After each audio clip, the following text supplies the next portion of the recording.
Halo, apa kabar pemirsa? Berjumpa lagi dalam Warta Parlemen, informasi aktual seputar parlemen bersama saya Rizky Hawadi.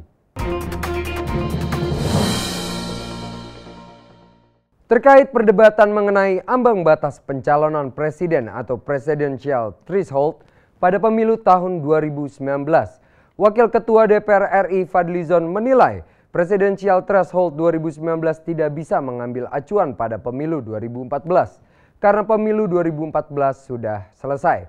Karena pemilu legislatif, pemilu presiden 2019 berlangsung serentak, maka sebaiknya Presidential Threshold ditiadakan.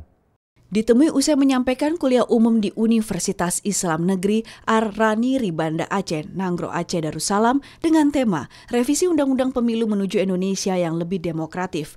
Wakil Ketua DPR RI Koordinator Bidang Politik dan Keamanan Fadlizon mengatakan perbedaan pendapat antar fraksi-fraksi pada pembahasan rancangan Undang-Undang Pemilu sudah mulai mengerucut, terutama pada persoalan Presidential Threshold atau ambang batas pencalonan presiden oleh partai atau gabungan partai.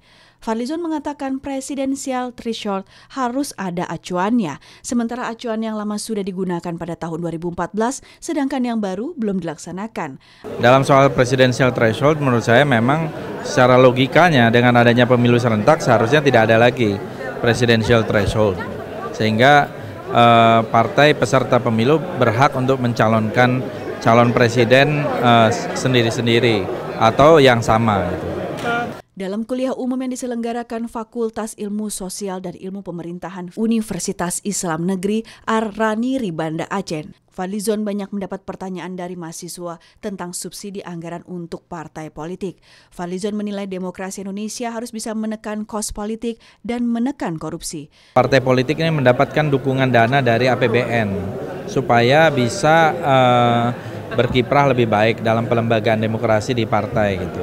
Kalau misalnya Rp5.000 per suara itu akan baik dan akan membantu partai. Kalau sekarang kan hanya Rp108 per suara. Dari Nanggro Aceh Darussalam, Nurbani Yusuf, TVR Parlemen melaporkan.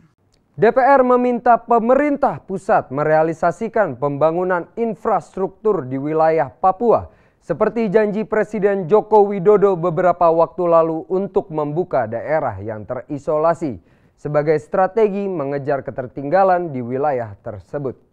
Ditemui usai melakukan peninjauan ke jembatan Holtecam Jayapura, Provinsi Papua baru-baru ini, Wakil Ketua Komisi 5 DPR RI Michael Watimena mengatakan, jembatan Holtecam menjadi ikon Papua yang sangat diperlukan warga Papua dengan total panjang 732 meter dan berciri khas unsur plengkung dari baja.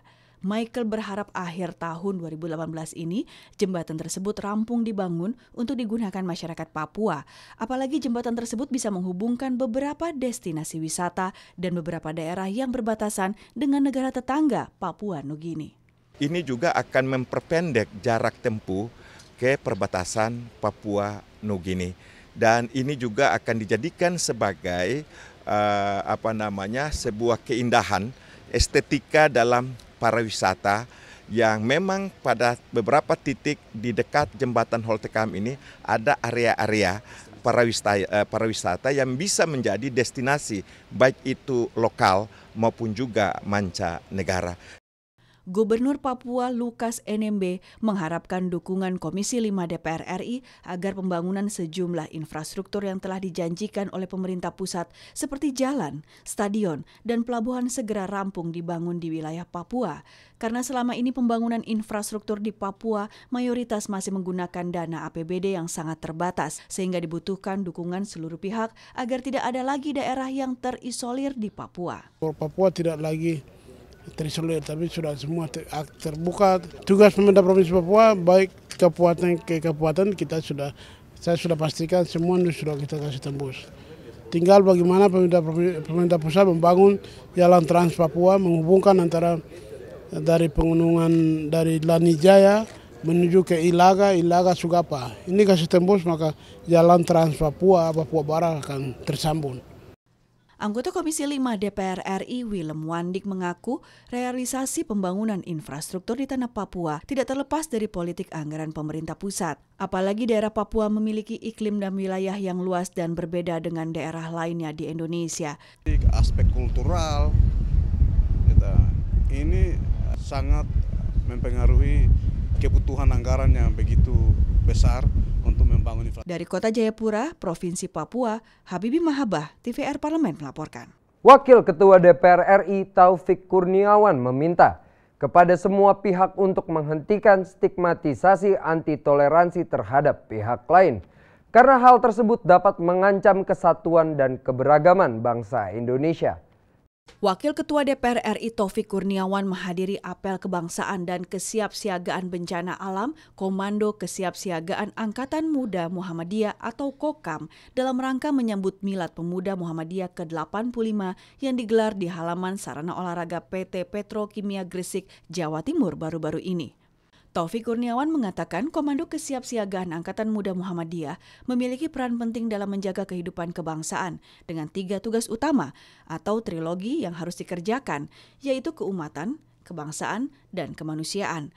Terkait adanya isu anti toleransi yang sedang mengguncang kesatuan dan keberagaman bangsa Indonesia akhir-akhir ini, Taufik Kurniawan menegaskan Muhammadiyah tetap konsisten terhadap toleransi bangsa Indonesia.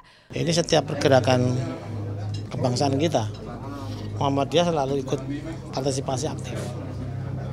Sejak dari Bung Karno yang tokoh Muhammadiyah tadi, KOKAM lahir di era pemberantasan komunisme sampai reformasi, dan tentunya itu menjadi salah satu penyemangat bukti Muhammadiyah tetap konsisten terhadap toleransi bangsa ini. Ketua Umum Pemuda Muhammadiyah sekaligus Panglima Tertinggi KOKAM, Dhanil Anzar Simanjuntak menegaskan, bagi Muhammadiyah, NKRI dan Pancasila adalah kesepakatan bersama bangsa Indonesia, sehingga perlu dipelihara bersama. Ia meminta semua pihak menghentikan stigmatisasi anti toleransi terhadap pihak lain. NKRI dan Pancasila itu sudah final. Bagi Muhammadiyah pun demikian. Bagi Muhammadiyah, NKRI dan Pancasila itu, atau khususnya Pancasila, itu adalah darul ahdi wa syahadah. Artinya Pancasila itu adalah kesepakatan bersama kita sebagai bangsa. Orang Indonesia itu genetikanya toleran. Kalau kemudian sekarang banyak tuduhan bahwasannya umat Islam khususnya ini adalah banyak yang radikalis, banyak yang anti toleransi. Saya pikir itu stigma yang sangat berbahaya. Dari Jawa Timur, Kristio Handoko, TVR Parlemen melaporkan. Demikian pemirsa Warta Parlemen kali ini, sampai jumpa pada Warta Parlemen berikutnya. Terima kasih atas perhatian Anda. Wassalam.